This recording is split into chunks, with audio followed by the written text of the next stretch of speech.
songs are slow and sad. I don't know what's wrong with me.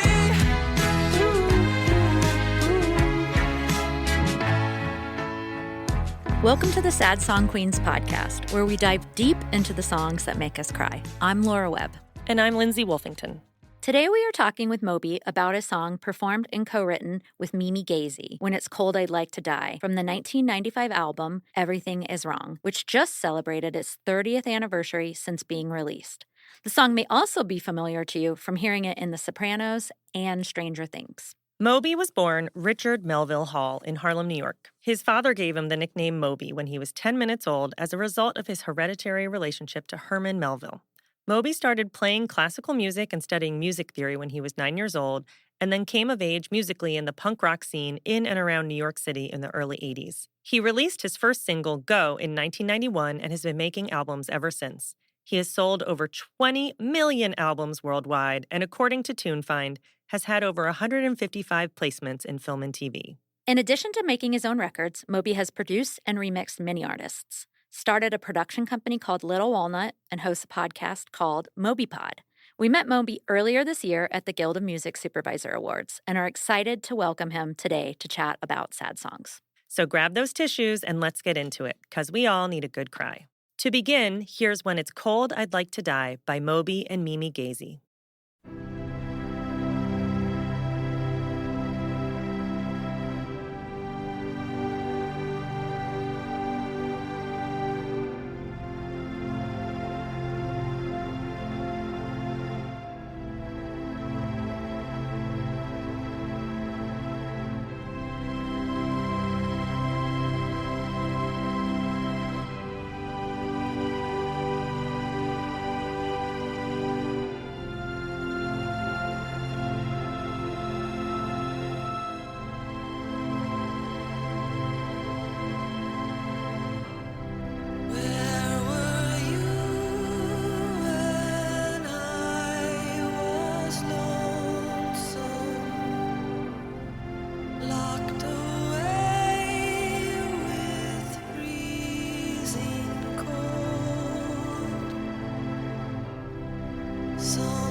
I don't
Moby, welcome to the podcast. Thank you for having me. Yay. But so we usually begin the episode with kind of saying what we thought the song was about when we heard it, and then you can tell us where you were, what you were thinking, etc. Okay. Well, the only thing I have to qualify that Yeah. a little bit, that I didn't really write the lyrics. Okay. Oh, okay. Mimi did? Mimi Goese. Great. I was involved in the lyric writing, but we can get into that. Like, meaning Yeah. I sort of pushed it in the darker direction. Yeah. Originally, it had been a little more ambiguous and a little lighter. Oh, okay. I was like, no, like, because it didn't really have a hook. And I was like, when it's cold, I'd like to die. And she's like, but that's so grim. I was like, yeah, Exactly. I grew up listening to Joy Division and Bauhaus. That's my wheelhouse. That's how Right. we do, yeah. Yeah. Well, I guess to that, my first question is, so did the song originate as the instrumental part? Like you created the chords? And... Yeah, so to provide a little historical context, so the year is 1994, All right. which is how old people like me start stories. Yeah. I feel like Grandpa Simpson. We love it. And I had never, ever thought that I would have a career as a musician. You know, I'd started playing guitar in the late 70s. Yeah. I played in punk rock bands in the early 80s. Then I became a DJ. But the shows that I played with my punk rock bands, there would be more people on stage than in the audience. Amazing. And when I So was fun. DJing at a dive bar in Port Chester, New York, playing to drunks and methadone addicts. Like, no glamour at all. Living in an abandoned factory. And then somehow in 1989, I started DJing in New York City, and I was offered my first record deal. And I couldn't believe that this had happened. I was like, Right. record deals were for other people. They certainly were not for me. So I got a deal with a label that at the time didn't actually exist. Oh, Yeah, funny. They didn't have a name or a logo Oh. or an office, but they had an idea to start a record label. and what was that? It's Or- called Instinct Records. Okay. I'll try and truncate this a little bit because as an old guy, I could ramble on a lot. But basically, so I signed a deal with a label that didn't technically exist. And I was the only artist on the label. And I would make records, but I was also the office manager. And so I'd be sending faxes and cleaning the kitchen, etc. But I was also the only artist, so they would release singles under different names that was all me. Like the first album they put out was a compilation album with 5 different artists who were just me under different names. So what were all the names? Yeah. Is it out there? Can we find Yeah. it? Yeah, it's called Instinct Dance. Okay. And what's in this time in the early 90s, the Yeah. dance scene, a lot of people worked under different names. So people assumed I was sort of in that vein, like trying to be cool and like being anonymous. I was like, Oh. no, this was just a way for the label to seem like they had many artists. So I left that label and somehow ended up on Mute Records and Elektra. And all of a sudden, 1993, 1994 rolls around, and I've been allowed to make my first album. So this was the height of the rave scene, you know, and I'm seen as this dance music guy, even though I come from the world of classical music and punk rock. And so I was like, this might be my only album. I have to put everything I love on it. So that meant, of course, some rave tracks, but some punk rock tracks, some ballads, some classical compositions. And I ended up with this incredibly odd, eclectic record called Everything Is Wrong. My managers at the time really did not like it. They wanted me to just make a dance record. And so this song, When It's Cold, I'd Like to Die, was one of the last ones added because I loved it, but no one I worked with, they were all like, but there are no drums. This is not a How dance can we track. dance to this? Yeah, Right. I was like, you don't understand. This is the end of the night. It's in the tradition of This Mortal Coil or Atmosphere by Joy Division or like, you know, a lot of the sort of quiet, pretty music I grew up with. Yeah. So we released it. I was working in a tiny little studio on Mott Street in this weird old building from the 19th century where I also slept on the floor. And the building, everybody rehearsed there. The Beastie Boys, Butthole Surfers, Helmet, Sonic cool. Youth. Oh So my it was like this Iggy Pop. I used to see him on the front step drinking coffee every day. But there were also a lot of old mafia people in the building. So it was a really interesting environment. So Mimi Goese had been in a band called Hugo Largo, and I loved them. When I was asked who I wanted to collaborate with on the record, I picked her, and luckily she was interested. Cool. So 1994, she comes over to my studio. I've sent her this instrumental going way, way back to the original question. Yeah. So it started with the instrumental. I sent it to her, and she wrote some sort of poetic but esoteric lyrics. And I just worked with her. Sounds presumptuous. I sat with her and sort of like looked at the lyrics and tried to make them less ambiguous. And that's how we ended up with these incredibly sad lyrics. Yeah. I'm curious, what did any of her original like remain? Like what lyrics were Oh, it's probably like from the start? 85% her and 15% just me tweaking and also enabling in a way, because she comes from a world of like experimental performance art, which Okay. is, as you probably know, very esoteric. Right. And you never put your heart on your sleeve. You never make Got direct emotional statements. So I Okay. was almost, I would say, empowering or enabling her to be like, Right. okay, this can be a lot sadder than esoteric performance art. Right. Is that what Hugo Largo was? Kind of that band? 'Cause I'm not It familiar. was a hybrid of the two. Oh, okay. Yeah, I think they only made one record. Maybe Michael Stipe produced Oh, it. cool. It's really I have special. to listen. Yeah, I want to listen to Yeah. it because her voice is, So and I cool. mean it in a good way, which we were talking about with Patrick Watson, who was on. She has an Enya vibe, you know, and like how beautiful Enya's vocals are. Well, Yeah. I made a very low budget documentary a few years ago called The Punk Rock Vegan Movie. Okay. Grand total budget of $85,000 Wow. for free on YouTube. But the reason I mention it is there's a scene in the middle where my best friend Bagel the dog interviews me Oh. Yes. and sort of asks, hey, Moby, I thought you were like the boy Enya. Why are you making a punk rock record? my Oh and my then- gosh. And so See, Bagel, Bagel and I feel the same. yeah, you so know? Bagel keeps referring to me as boy Enya. Amazing. God. I didn't even know that. See, And yeah. Enya was like huge at that time, right? Orinoco Or right Flow was like before. 91. Yeah, Yeah, like but right the befo- second yeah. album was around this time, wasn't it? Maybe it was Well, before. Orinoco Yeah. Flow, and I used to keep myself entertained, I would do these mashups.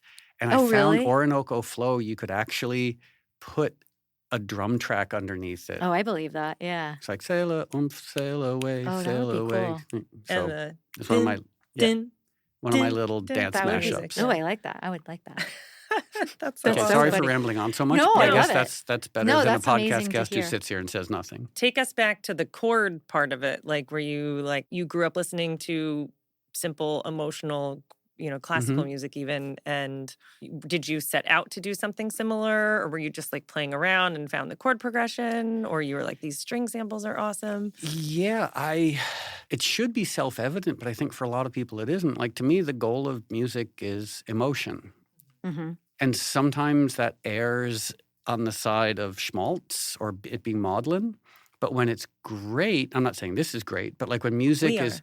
beautiful and poetic, that's music at its best. Right. Mm-hmm. And if I'm being a little bitchy, I take issue with musicians who won't make emotional music. Like academia can go be academia. Snarky editorializing can be a Substack article. If your music should express emotion. I've always very unapologetically just loved when music aspires to be beautiful and achieves that. And Yeah. again, I'm not presumptuously saying my music does that, but that's the goal. We feel that way. Yeah. We feel, I mean, it just is so this like your heart is soaring. And like my theory on this song was, well, I just get like a visual of like swimming underwater. I mean, all the water lyrics too, but like there's like longing and regret and you're swimming in those feelings. And there's like this hopelessness of the situation, which could be metaphorical or you really are in this tough situation.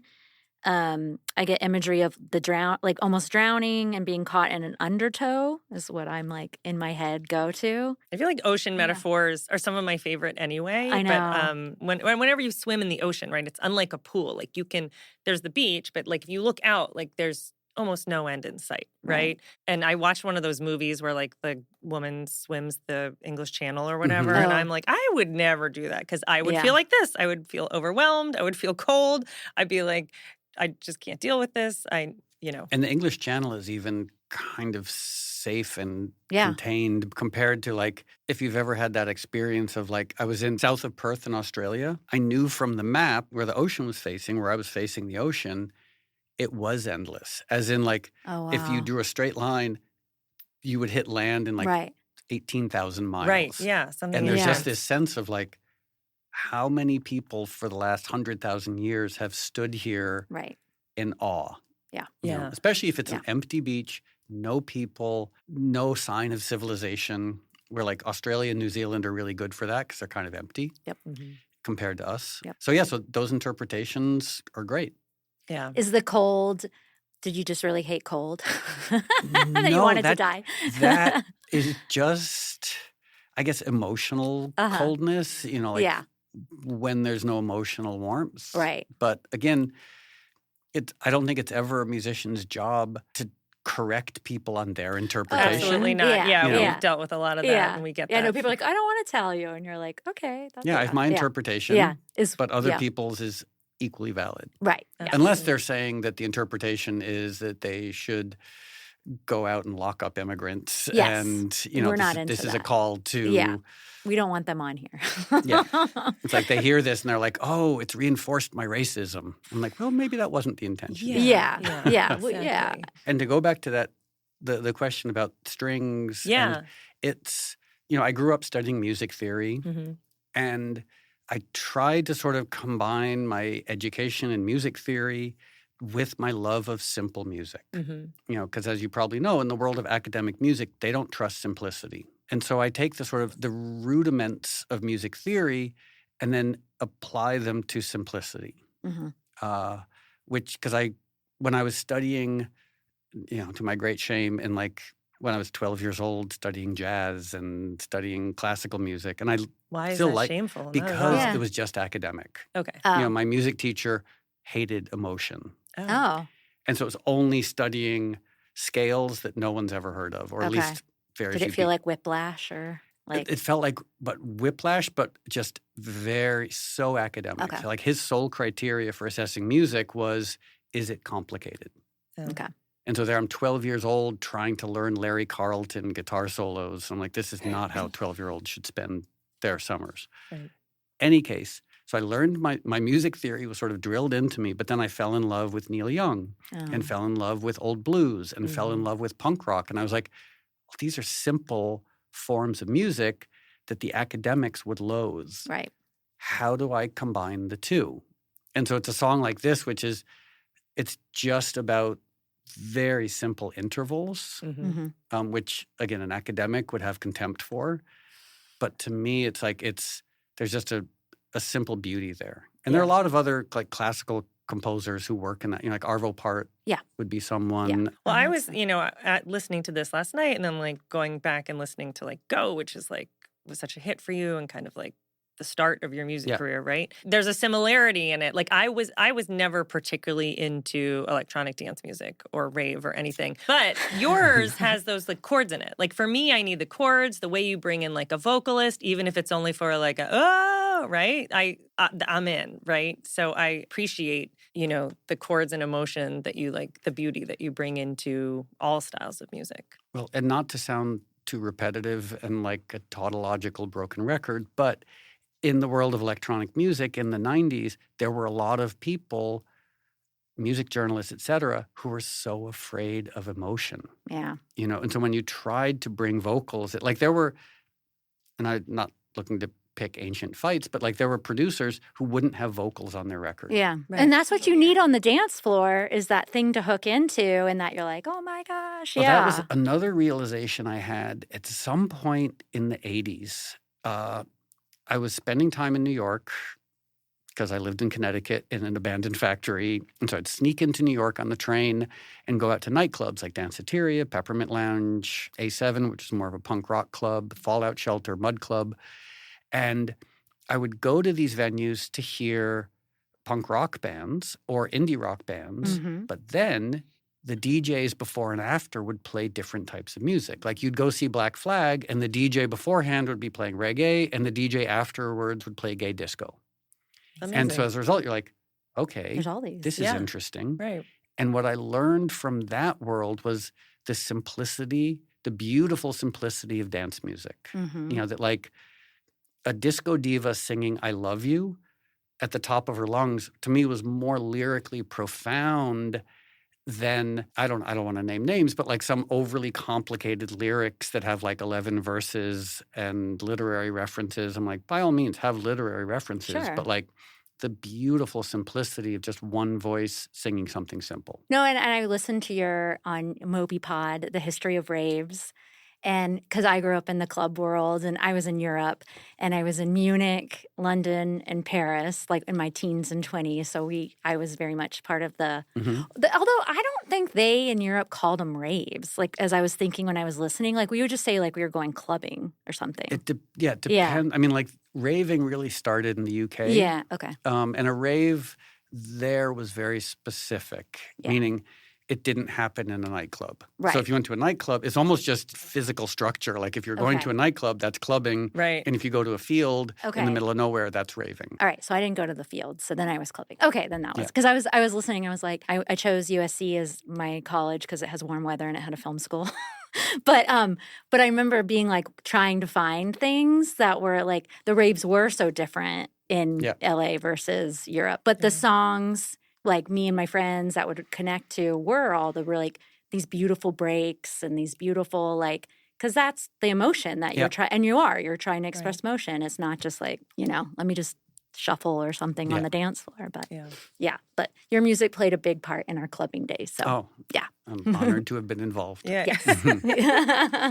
My friends that I studied with in London will be very excited that I got to meet you. So Can we just touch on why were you living on the floor of an abandoned warehouse? Well, I had spent many, many years living in abandoned factories. And originally it was necessity. In the mid-'80s, I was DJing 3 nights a week, getting paid $40 a night. And that was – so I was, pulling down about $2,000 or $3,000 a year. And the only thing I could afford was what I called squatter's rent. Oh, wow. There was an abandoned factory in Stamford, Connecticut. And the security guard who was sort of protecting it, people would pay him $50 a month squatter's rent. Oh, wow. So I moved there out of necessity. It also had free electricity because they'd forgotten to turn off the electricity. Amazing. But it didn't have heat or I didn't have a bathroom. So it was pretty rough. Right. And the neighborhood was a crack neighborhood. Oh, gosh.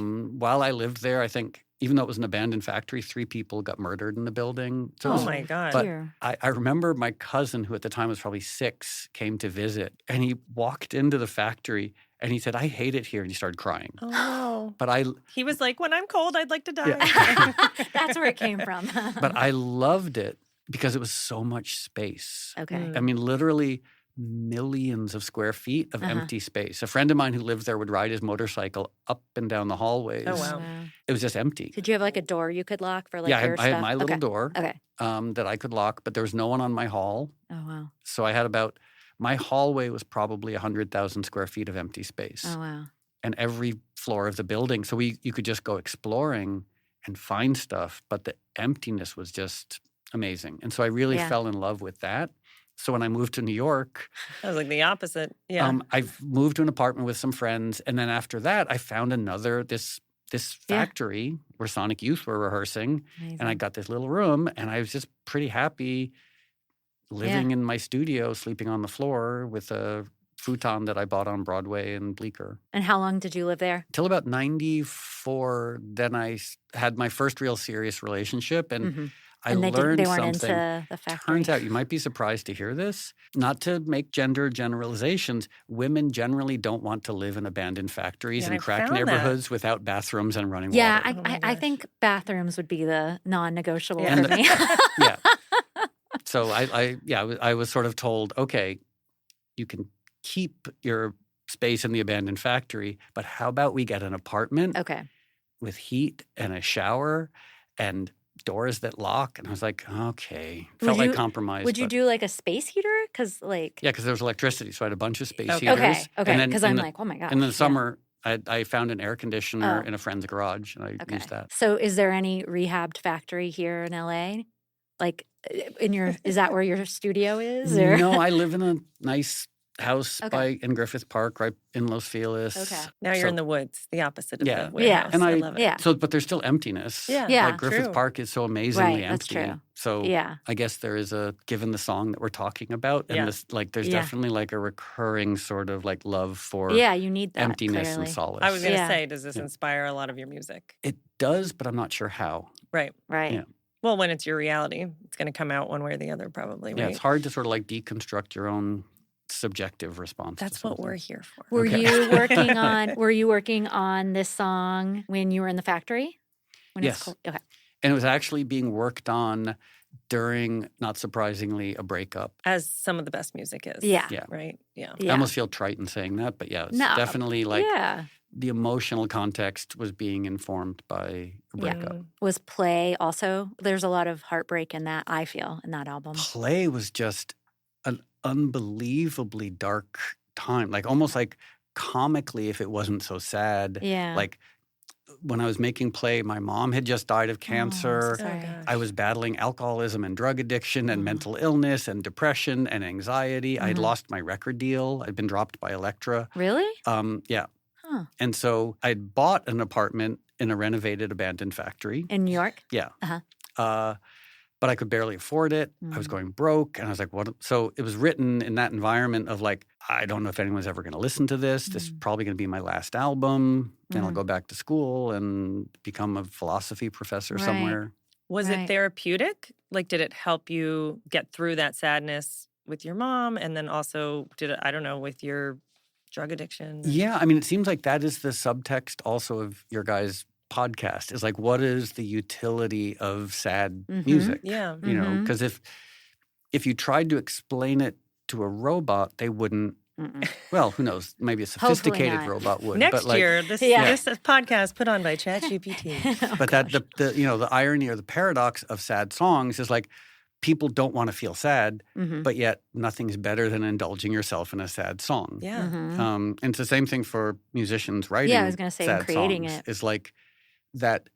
It's the beauty of sadness rather than the uncontrollable aspect of sadness. Right. That's a great Yeah. way of putting it. I love that. I like that. During making that, you were probably just trying to help yourself, right? Do you feel like you were like, I'm making this for me. Like if no one hears it, at least I made it kind of thing? Like just Yeah. and I feel like the common theme when we have been doing this and talking with everyone is that that's the stuff we respond to. Like even like you living your true authentic self and expressing that, that's the stuff that we respond to. Like, yeah, a pop song's great and we love it, but that's the stuff that sticks with you, that helps you get through a tough time because you're like connecting. Like maybe it's not the same exact emotion you were going through of like your mother being lost, but like you're in an equally hard time and this is like, oh, someone also going through this really helps me, you know? Yeah. I mean, so do you know Daniel Miller? He's the guy who started Mute Records. Okay. Okay, well, we know you, but yeah. And Daniel, so he started it in his bedroom in the late 70s and he signed Depeche Mode and he signed Nick Cave and signed No big deal. so Yeah. many, you know, Yeah. so many different people. But he came from this weird, obscure music world, like underground electronic music in the 70s. And so many people he worked with ended up being successful. And he and I were having a conversation once, because I'm still on mute, sort of. We were talking about just what you brought up, which is authenticity versus we'll call it like inauthenticity. Sure. And inauthenticity, there are people who are really good at it. Yeah. You know, they're great pop producers. They're great producers, great songwriters who can be completely inauthentic and have a lot of success with it. And Daniel once said to me, he said, yeah, we can't criticize them. That's their job. Like they produce generic pop music and they're really good at it. He said, but we shouldn't try to do that. Right. You got to do you. And to my great shame, there was a period in the early 2000s when I was trying to write more accessible pop music. Right. I had about 2 years of like thinking, oh, I like this career. I want to try and do something that's actually commercially successful. Right. Even though any commercial success I had been accidental. Right. When I tried to do it, it's the only music of mine I can't go back and listen to. Really? Because Did you release it? Oh, Or- yeah. Okay. Yeah, and it's Okay. but it's coming from the wrong place. Right. It's coming from a place of trying, in my mind then I was like, well, I'm trying to be authentic, but I'm also trying to be commercially successful. I want to make something that will get played at radio, but that will also have underground cred. And guess what? None of that happened. Right. You know. I mean, I just think in life too, like you're trying to be all these things for different people. You're not, you got to be like, show up and be yourself. Well, and isn't Play technically your most successful, commercially successful? Yeah, it depends what country. Okay. Oh. Yeah. Weirdly, so the album that I wrote that tried to be more commercial is called Hotel, and it has one song on it called "Lift Me Up" Oh, Okay. yeah. that Yeah. in Europe is the biggest song I've ever had. Right. Really? If I tour, Oh. which I avoid touring as much as I can. If But I play, you're touring for Play, right? Soon? oh, well, I did 7 shows Okay. in Europe last Oh, was autumn. it? Okay. Okay. Okay. And the money went to charity, Oh, and it okay. was just 7 quick shows. Okay. Oh, And I'm cool. doing one show here in May Oh, cool. with this French company called Circle Odyssey. Oh, cool. They do these crazy visuals, and I was like, oh, that sounds interesting. Yeah. And I That'll got be to fun. go home after. Oh, Yeah. yeah. When I've toured here, if I play that song "Lift Me Up," that's when people check their phones or go to the bathroom. But in Europe, that's always that's the encore because it's Huh. the biggest song, but not in the UK. If I play it in the UK, no one's interested. Oh, Oh. interesting. I mean, so- I definitely remember it. Yeah. Yeah. So the album for sure. Play was the most successful album I've had, but there have been a few other odd moments in different countries. Mhm. Like in Brazil, I had one song in a Brazilian soap opera. Yes. Amazing. The song's called, I think it's The Perfect Life. And so that's my biggest song in Brazil. Amazing. Whereas any other country, no one would even know it. Well, that's a great segue into Sync. Yeah. When Yeah. was, we were reading, you had a big placement in Heat, which was kind of like a big thing. Was that your first placement ever? The first was a very odd, interesting movie called Cool World Oh, yeah. by Ralph Bakshi. Okay. And Is which that track of Ralph yours was or- on there? I had 2 songs on Oh, okay. there, but I don't remember which ones. Okay, we'll check so it. that would have been Yeah. the first sync. Okay. And then this makes me question my judgment because in 1994, I was approached to have music in 2 films. Oh, okay. One, Michael Mann's Heat, Uh-huh. Right. and the other, my friend John Payson's movie, Joe's Apartment, which is about a guy in New York who talks to cockroaches. With the cockroaches. I Yeah. totally remember this. And Cool World was half animated, right? Yeah. Yeah. I think Brad Pitt was in it, but I but- was about to say Brad Pitt, but then I was like, that feels really early for him. But I think he was in Thelma it. and Louise was like 92, 91. Yeah, so But that it was makes also, sense. very few people saw it. But I remember it like culturally kind of being a thing. It was kind of after Who Framed Roger Rabbit. It was Oh. the dark version of Who Framed Yes. Roger Rabbit. I Yeah. need to watch it. I've never watched sounds it. good. I just remember Oh. it being a thing. I don't remember it at Yeah. all. Yeah. I remember Curious. meeting Ralph Bakshi and being in awe because he had made Fritz the Cat. Like he was this counter. My mom had revered him. Oh. Oh. So 1994, they're making Joe's Apartment with talking cockroaches. Yes. Amazing. And then Heat with Al Pacino and Yeah. Robert De Niro made by Michael Mann. And I was sent the scripts. And in my stupidity, I thought Joe's Apartment was a better script. Well, because Oh. you related from living with probably Yeah. cockroaches in your factories. And and simply it just was more expositional. Okay. And I'd never read a script before, so I Oh. understood it. Whereas if you think of Heat, Right. like how do you write Right. a 6-minute bank shootout script? No, and it's the Right. performances. It's the right. Yeah. How do you write like the whole ending sequence where my song "God Moving Over the Face of the Water" is played? How do you script that? Right. Like it's basically one line of like Al Pacino and Robert De Niro chase each other around LAX. Right. Tragedy ensues. Yeah. Yeah. It's a 5-minute scene. Right. You're like, Like there's no okay. dialogue except for one line at the very end. Right. Like, so I was more excited for Joe's Apartment than Heat. And Joe's Apartment is an adorable little movie. But then Sure. I saw Heat and I was like, oh my God, this is a masterpiece. I clearly don't know how to judge. But you said yes to both? Yeah. So it's Okay. good you said Yeah. yes to both. Right. Like, And then I had one of the more terrifying experiences of my life with Michael Mann, oh. who were still friends. Basically, my manager said, okay, Michael really wants to use 2 of your songs in Heat, but he wants to talk to you. And I was like, oh my God, I'm terrified because he's a real director and I'm Yeah. living in an abandoned factory. What do I know? The phone rings. I pick it up and I say hello. And for 40 minutes, Michael Mann tells me the entire story of Heat and hangs up the phone. Wow. The only thing I said on the call was hello. This is after you'd read the script or Yeah. before? Oh. So he's just re-summarizing it for you. Okay. Yeah. And Oh. telling me all the classical overtone, like the 40-minute masterclass on what Heat was about. Amazing. But he just told this to me and then hung up the phone. So you're like, what? I was Did like, I what- say Okay. something did- wrong? what- Oh, wait, what no, I didn't say just anything. happened? yeah, you're Yeah. like, okay. He's like, I just really want to sell you on it. Did you ever Yeah. speak again? Oh yeah, then because I've done music adjacent for a bunch of his for Ali, Okay. Oh, cool. for the Insider, Oh, for Miami Vice, Fun. so I've had All right. yeah, and one year to say thank you, he sent me a huge giant, I think it was a turkey for like Christmas or something. Just before or after you were vegan? I've been vegan for 37 For- years. okay, yeah. So I'm like, It's like I'm my like, manager alive called me up and turkey? he's like, Michael Mann just sent you an amazing Christmas gift if you're not a vegan. I know. 40-pound frozen turkey. I was You're like, like, maybe you food can kitchen. Yeah. Yeah. maybe find a better home for it. Yeah. What was the response after being in that movie? Yeah. Because Well, you had career success by then. yeah, I'd had a couple sort of, especially like European hit singles. This album, Everything Is Wrong, was Spin's album of the year. That's right. So sorry if that sounds self-aggrandizing. No, I was going to bring it up. So I had end of 1995. That was when Everything Is Wrong came out. Things were great. Like I had done Lollapalooza. I had toured with the Chili Peppers and the Flaming Lips. So I'd had cool. these songs, these songs in Heat. I had album of the year. Amazing. And then everything went completely wrong, where drinking too much, doing too many drugs, my mom got cancer, et cetera, et cetera, et cetera. And so the next 3 years were quite dark. The only thing that happened then was someone at MGM United Artists asked me to do a new version of the James Bond theme for the movie Tomorrow Never Dies. And I almost wanted to say to him, I was like, you do know I'm not cool anymore. Like, he had heard Everything Is Wrong. Right. And he loved it and thought I was still like that. And because after that, I'd made an album called Animal Rights, which is this dark industrial punk rock record. And luckily, he hadn't heard. The guy at MGM hadn't heard that. Right.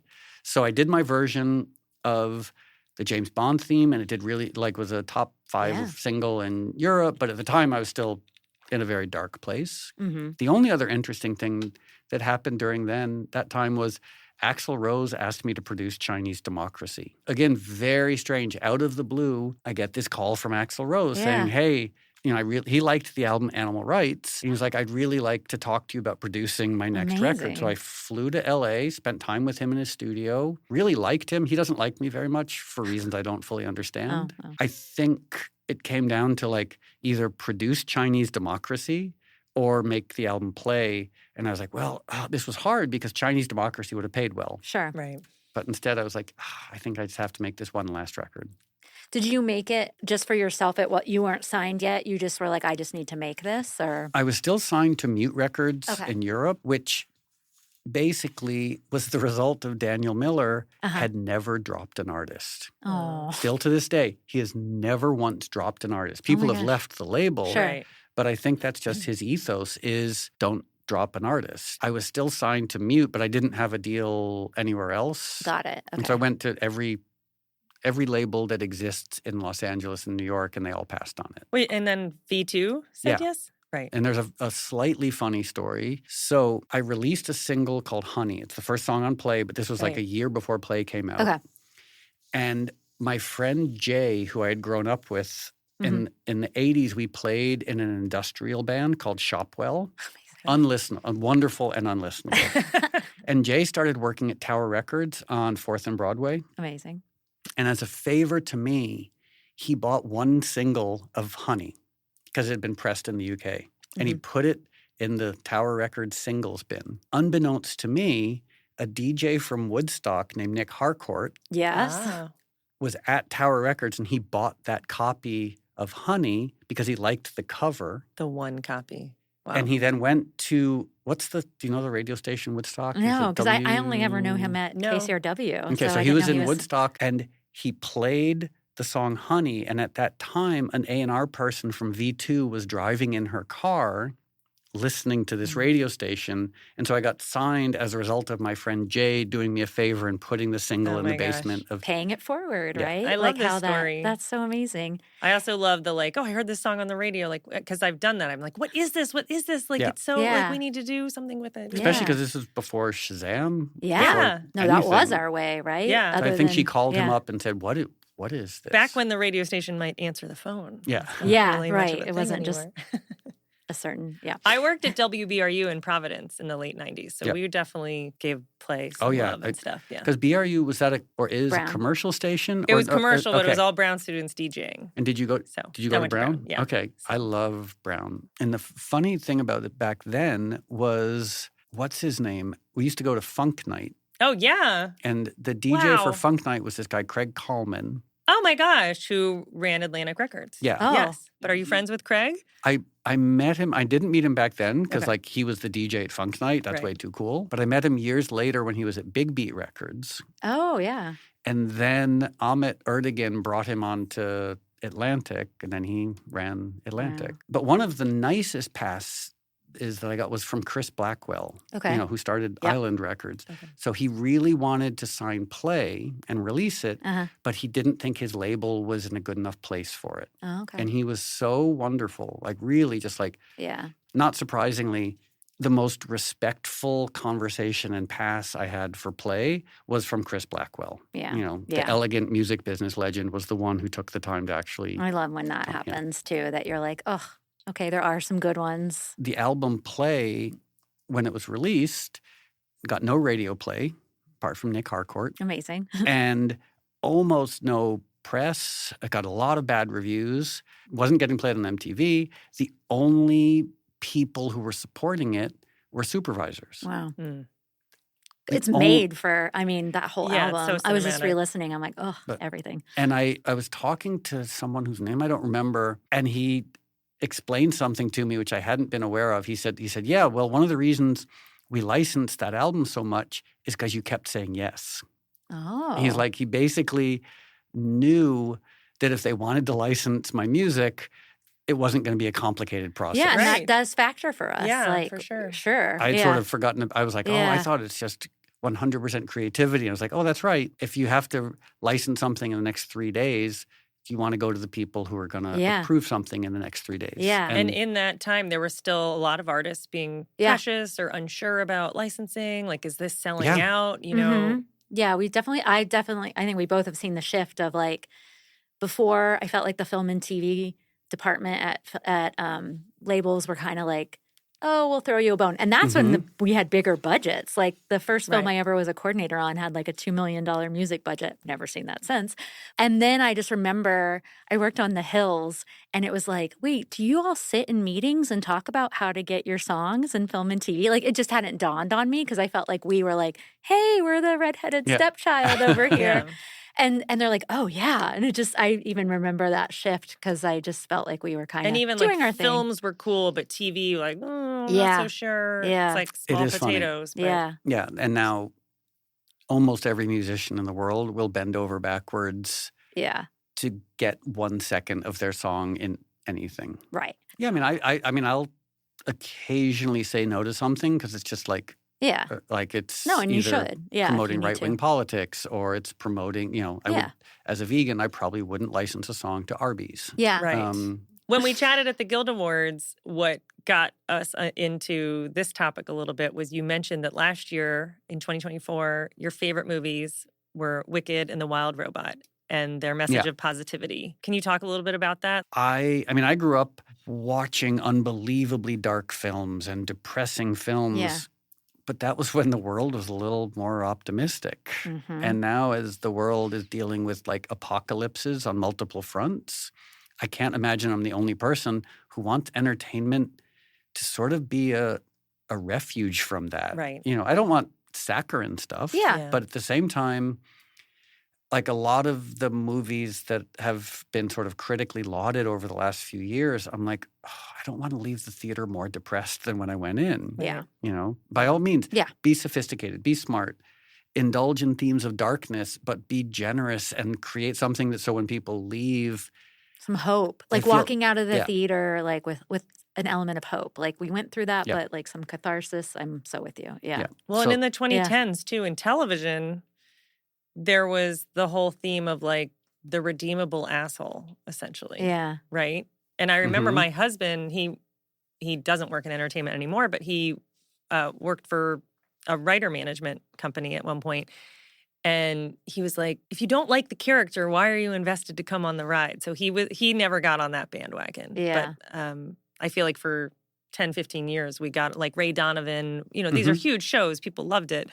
But they were like the flawed villain hero. I just saw an article, and I don't remember where because, everything comes at you fast, but that maybe the current situation that we're in is because of all the flawed heroes. Oh, that's an interesting take. Yeah, I'll try to find it. And that is very interesting because, Like glorifying it. Yeah, I mean, Yeah. people watch Breaking Bad and they're like, oh, maybe these sociopaths are not so bad after all. Maybe, they watch Succession. They're like, oh, I guess successful people have to be mentally ill and psychopathic. Right. Right. And that we've normalized it. I also have an odd little TV and film production company. Yes, called Little Walnut. Called Little We Walnut. saw. And one of a spec script that we're looking at right now for a TV show, and it basically the premise, because I don't want to violate the author's Yes, of course. confidentiality, but basically the premise is like, oh, as humans, we love psychopaths. Like Right. we keep, there's that old cliche of like when someone tells you who they are, believe them. Look at our art, look at our heroes, look at we love We psychopaths. know all their names. Yeah, and we all our TV heroes, they're all either psychopathic or on the psychopath, antisocial personality disorder spectrum. And so it is a All really the true interesting crime question. that we like. I was going to say, because I don't love the shows with these kind of psychopaths, but I love the psychology. Like I grew up watching like Unsolved Mysteries. Yeah, like these murder mystery documentaries. So it's interesting. I'm almost more fascinated when it's real people. What's wrong with me? I don't think you're in the minority. No, I think I a lot know. of people are like Or that. maybe it's because I don't understand it. I'm so fascinated with it. I hope. Let's go with that one. Sure. I know there's a British psychologist who wrote a book a few years ago, and I wish I could remember the title, but I read some article about it, and the premise was basically what we can learn from psychopaths. Okay. Yeah. And it was actually kind of interesting because, for example, like and I guess psychopath is not a clinical term. It's not not in the DSM-5 or wherever they are now. It's antisocial personality disorder. Oh. But she was saying like the people, because she works with psychopaths, it's much easier to say than antisocial personality disorder people. Yeah. She works with them in prisons. Okay. So these are the worst of the worst, like the people who have murdered, the serial killers.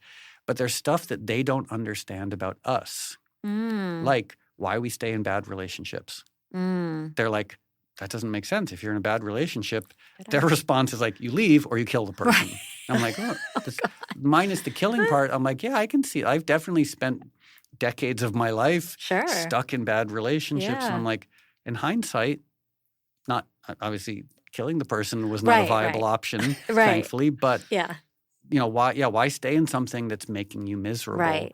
And it was kind of interesting because my best friend is a dog. Bagel? Little dog named Bagel, 11 pounds. We might need to put her on a diet because she's supposed to be around 9. Oh. Poor Bagel. But sounds like Bagel's doing okay. Yeah. but because I spend a lot of time with Bagel, I am often wondering like, okay, how does she see the world or interact? Like, for example, her sense of smell is 10,000 times better than mine. Right. Her sense of hearing is better than mine. Her orientation toward the world is different than mine.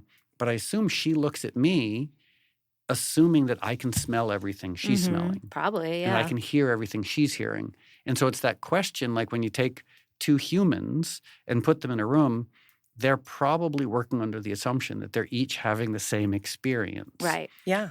And I think, so for example, I look at psychopaths and I'm like, why do they think this is a good idea? Yeah. Like, what about this? To me, it just doesn't make sense. But they probably look at us and they're like, well, what we're doing makes sense and what you're doing doesn't make sense. So it's right. But until you hear them or you see the fruits of their terrible actions, like you would never know that they're having that radically different experience of the world. Well, that's like the lesson everyone can learn, needs to learn, is everybody's a different lens on the situation, right? Everyone is viewing the world in a different way. And the more you talk about it, the more you can realize that and then not get so mad or frustrated about differences, right? Right. Yeah, so tell us about some of your favorite sad songs. Okay, because we had this conversation backstage at yes, I remember one the Will song. Turn. Yes. And I was thinking, and growing up, I always thought that the saddest song was I Can See Clearly Now.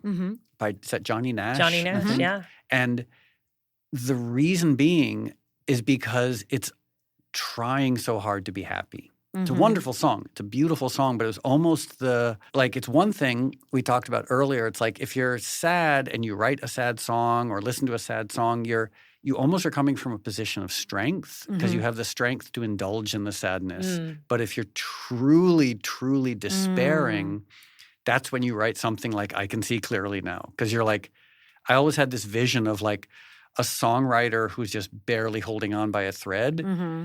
And if they'd written a sad song, that would have been the end of things. Right. But instead they write I Can See Clearly Now to try and talk themselves out of the sadness. Then when we chatted Yeah. with Luke Sital Singh, his thing was like writing sad songs. And then when he went through some really deep personal loss, he was like, I gotta keep it hopeful. You know, even if the Yeah. lyrics are like, I need there to be some joy and positivity Yeah. in the music. So that Yep. would Yeah. connect with what you're saying. After that conversation and knowing I was coming here, I was Yeah. just thinking about it. And I was like, Yeah. because I'd also mentioned Johnny Cash's version of Trent's song Hurt. Oh, I mean, yeah. And it's not You feel it all. like Trent's version is okay. I Yeah. like Nine Inch Nails. It's fine. Yeah. It never stood out to me really.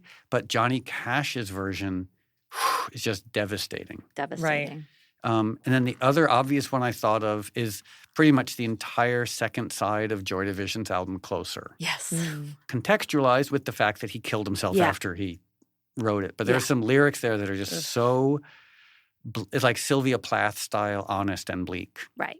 Right. I mean, like, because Jeff Buckley's one of mine, and like, just is it colored? Well, I mean, I felt it was sad even before he died, but you know, now even listening at that he died so young. But I don't know. There's some people that you just feel like weren't long for this world, like they were too sensitive, and they Yeah, were Jeff and I were pretty good friends. I Oh, actually went to really? one. I think it was either his first or second show at this cafe Chenet in Yeah. New York. Yeah, Because 'cause that was the live album that was released, like the Sinead. He had a Yeah. And because my ex-girlfriend, when we broke up, she started dating Jeff, Oh. and so we sort of came up musically around the same time. Oh yeah, that Right. makes sense. And we lived in the same neighborhood, and we were Oh. friends. And he was such an idiosyncratic person. Uh-huh. It's hard to describe how, like, I know he looked like Luke Perry and like Yeah. beautiful voice. And like the last time I saw him was 1995 doing Lollapalooza. He was Oh. backstage. This is him in a nutshell, wearing a very tiny pink Kylie Minogue shirt and a top hat. Sure. It was the middle of July. And it's 1,000,000 degrees. I was like, what are you like? He's just so genuinely sweet and odd. Oh. Right. And quirky. Genuinely odd. Like to the point where you're like, and also I resented him because he had beautiful hair and every woman in the East Village in the early 90s He was very handsome. wanted to yes. date him or did Yeah, date him. yeah, And I was like, yeah. I wish I had. And the ex-girlfriend. I mean, come on. Yeah. No, that was fine. Like I was happy for Was that them. the one who wanted plumbing as a No, weirdly, she was. How dare We she? dated when I was living in the abandoned factory. Okay. She didn't want to stay over, but yeah. she kind of maybe appreciated that I lived in an abandoned. I would shower at her house. Yeah. Right. Got it. Yeah. That's really cool. I've never talked to anybody who Knew Jeff him. Buckley. Yeah. And he's great. so kind of like that album is so revered and Yeah. also but like kind of shrouded in mystery because Yeah. he wasn't even around for its success, right? Oh, he bit of it. a bit of it. Okay. But a friend of mine was working on a documentary about him, and I said, "You do know he was really weird, delightful and sweet, but Yeah. like definitely not what people would have imagined. Right. You know, like Okay. when you think of Jeff Yeah. Buckley, you don't think of him backstage at Lollapalooza with Perry No. Farrell wearing a like Yeah. super tight women's pink. Is that what he went on stage in? No, I don't Or think no? so. Okay. All right. Because But, I'm like, yeah, I feel like He was just would've- wonderfully weird. I One like time we that. were doing a new music seminar panel together, and he went off on a sort of soliloquy that literally made no sense. And when he was done, everyone in the audience, including Yeah. managers, were like, Okay. "We Just don't, happened. we don't know what those were words. But we don't know what he just said." That's Oh my amazing. God. Yeah. Were you just sitting there like, Yeah, it was like actually like genuinely odd. And genuinely or like drug induced? Genuinely. Okay. Like yeah. I really liked him, but what a fantastic oddball. Oh, yeah, too That's soon. cool. That was Yeah. too soon. Let's go back to Johnny Cash Yeah. for a second, right? Like it's the history in his voice that makes it so Yeah. heartbreaking, don't you think? Oh boy. Yeah. I mean, yeah. because when Trent sang it, the lyrics never really resonated with me. It Mhm. seemed it's because I know Trent's been through some dark stuff. Yeah. But when someone is young and healthy and successful, you can't take their despair too seriously. Maybe we should, Right. because lots of young and healthy, successful people Right. We never know what's going on behind. Right. go Yeah. through very dark stuff. But Yeah. like, I was like, hey, you're Trent Reznor. You're selling out 20,000 capacity venues. Like, Mhm. sure, I know you're going through dark stuff, but we're also friendly, and I know that, you're doing okay. You're okay. Mhm. Whereas that Johnny Cash stuff, like, yeah, it's just like that voice of experience. Mm-hmm. Well, and I also think for her, for the Johnny Cash version, like the acoustic performance kind of laid it bare, Yeah. right? Like whereas there's like the Trent version, there's kind of like this mystery and like kind of like It's produced. Yeah. production Yeah. in it, but it gives this almost like eerie quality rather than like guitar and vocal. You're just like you're hurt, and Yeah. that's pain. And Yeah. those are some of the coolest covers when you completely turn it on its head. Just to finish up, you're releasing a film this year? Yeah. So we, as I mentioned, we started this. My friend Lindsay Hicks and I, Lindsay's Bagel's mom. And Good your first She name. spells Good- her name good first correctly. name. I appreciate and you. your podcast host. Your Yeah, and co-host. my podcast co-host and my best friend. Oh. So she runs the production company, and we're with Verve, and we're working on a ton of different things. Okay. So many interesting films. Like we're doing a Really? lot of film financing. Oh, Mhm. cool. But then a movie that I wrote, we shot last summer. It's called Tessie. Okay. The name, and it's an acronym. And it'll only make sense if anyone watches the movie, Okay. assuming it ever gets filmed and finished. Yeah. And so right now, to sound like a cliched middle-aged Angelino producer person, we're in post. Yeah. Um, Oh, we know all about that. And it- You're so in the biz now. Yeah. But it's so much fun, especially like getting involved in the world of especially like indie film production when the world of indie film production is kind of dying. Like it's Mhm. sort of, it's the Mhm. equivalent of like starting a record company in 2008. Right. Or we were told starting a podcast right now. Yeah. Which we did. We launched on Yeah. the day of the fires. So, So you like know. we started Yeah. ours at a time when everyone's like, oh, podcasts are dying. I'm like, even more reason to jump in. Yeah. Why not? Like Yeah. if you do it for the right reasons. Right. Right. So yeah, so the movie is about, it's like a tragic romance set in the LA animal rights scene. Oh. So it's a romance, but it's very music driven, but I also am working under the hopeful assumption we'll finish it at some point. Are you going to score it all? Yeah. Okay. Yes. I mean, Yeah. it'd be weird to, Yeah. considering I work for free and I have a lot of music. Yeah. Right. Yeah. Right. Do you want to do more scoring, you think, in general for Well, other projects? Or So I love licensing music to things. Mhm. It's so much fun. Not Yeah. just saying that to be sycophantic, but like No, it's one of the greatest things when you hear your music up against picture, Mhm. whether it's in the theater or on a TV screen or on your phone. Like it's just the fact that, and I've licensed a lot of music, but the fact that there are like what, 1 trillion songs in the world, Right. that someone would even take the time to listen to one of my Right. songs. Like you could be listening to anything else. Someone has taken the time to listen to one song that I wrote. That's Right. amazing.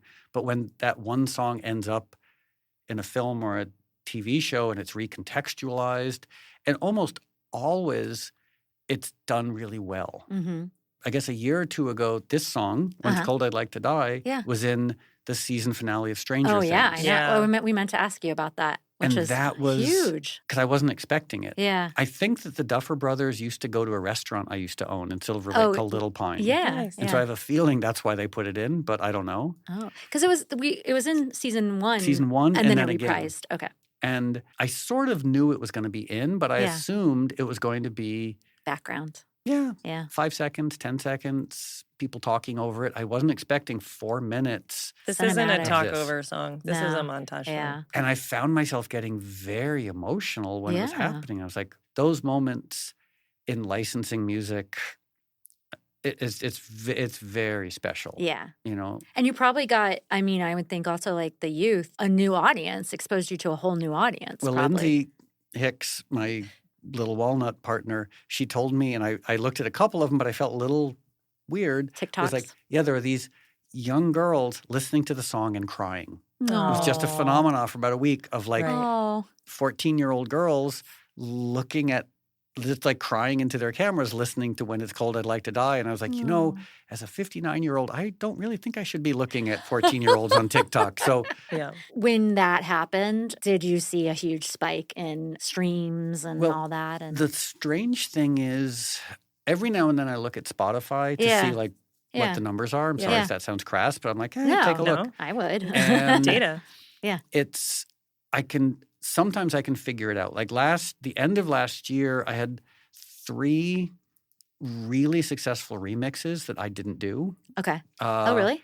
it's one of the nice things about being an older dance guy is Yeah. like all these young kids, I sound like Grandpa Simpson, but all these people We feel it remix too. my music and I don't do anything. I just sort of sit back and Yeah. these songs come out.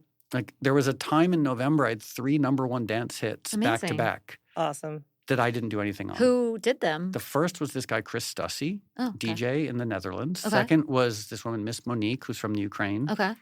And the third was Armin van Buren, who's probably the biggest DJ in the Yeah. world. Right. Yeah. So as a result of these remixes, streaming numbers went up like crazy. Oh, amazing. And I almost felt guilty because I was like, I wrote the original songs, but I Yeah. didn't do anything. Like, But those are your elements they're using. So- Yeah, they're So- your IP. but it's so it is a fascinating aspect to this Yeah. digital landscape. Is like stuff goes out there. Like you release a song like When It's Cold, I'd Like to Die. 30 years in ago. 1995, Yeah. your managers don't like it. Your managers don't understand it. But you release it anyway. Fast forward 30 years. Yeah. And it ends up being in the most popular TV show On in the planet, I the world. think, yeah. And 14-year-olds are crying to it on social media. Like, That was the original plan when you wrote Yeah, it, right? wasn't it? In your Back to the factory, you were beginning. like, in 30 years. there'll be this Yeah. thing called This social TikTok. media. Yes. Yeah. Oh Yeah. my gosh. Yeah. Oh my gosh. We barely had the internet, it felt like, in No, 1995, I don't right? think so. I Yeah. remember working with someone to build a website in 1995 because the World Wide Web had just been invented. Yeah. The internet had existed, but the www Oh, yeah. was brand new. Well, we appreciate that you appreciate, because I've talked to some artists who are like, that's so weird. I wrote this song about this and it's up against a scene about that. Like, it's weird. I mean, Yeah. they liked it, but at the same, they had this like weird sensation because they It's not never what they- imagined it Right. being I feel put like to like they a need to get teen out more. TV show or something. Yeah, Yeah. they need to get out more. You're like, it's all Because good things. also, I mean, it's just the nature of putting anything out into the world. It's like you can't control, especially now, how Yeah. people are going to experience Oh my it. God. These are Right. like words from my mouth. Sometimes when we do find a place for a song and then the artist doesn't necessarily want to release it or like it Yeah. wasn't ready yet. And I'm like, we're telling you it's amazing and it's ready. Like, Yeah. let the world have it. Yeah. or like overthinking it or, Yeah. Like, especially Yeah. putting anything out into the world, the simple act of Yeah. publishing, whether it's on social media, whether it's a podcast, whether it's a book, whatever, you put it out into the world, it's no longer yours. You can't Yeah. control it. You can't really. Yeah. And the more you try to control it, the more you're going to drive yourself crazy. Probably, yeah. Yeah. That makes sense. That's a good place to end. I know. That was Okay. great. All right. Yeah. Thanks so much I for know. being Thank here. You, Moby. My pleasure. Thank you for joining us today on Sad Song Queens, because you always need a good cry. We will link these songs in our show page as well as our Spotify playlist. Huge thanks to Mimi Goese and Moby, our friends at Greater Goods, Main Road Management, and BMG. Special production thanks to Rob Seals and the Songwriting School of Los Angeles for letting us record live in their studio, Wyatt Rouse, Miles Bergsma, and our producer, Emily Cartham. Our theme song is All My Favorite Songs by Weezer, and our outro music is by Wyatt Rouse. Hi, it's Lindsay from the Sad Song Queens podcast. You may have heard us allude to Rob or thank Rob Seals and the Songwriting School of Los Angeles at the end of our podcast. He has been so kind to let us record in his studio, and the Songwriting School is an awesome place. If you want to learn how to songwrite, record, or even information how to release or sync your song, there's a class for that. The Songwriting School of Los Angeles is devoted to the artistry and industry of songs. To learn more, go to thesongwritingschool.com, where you can learn more or enroll in classes.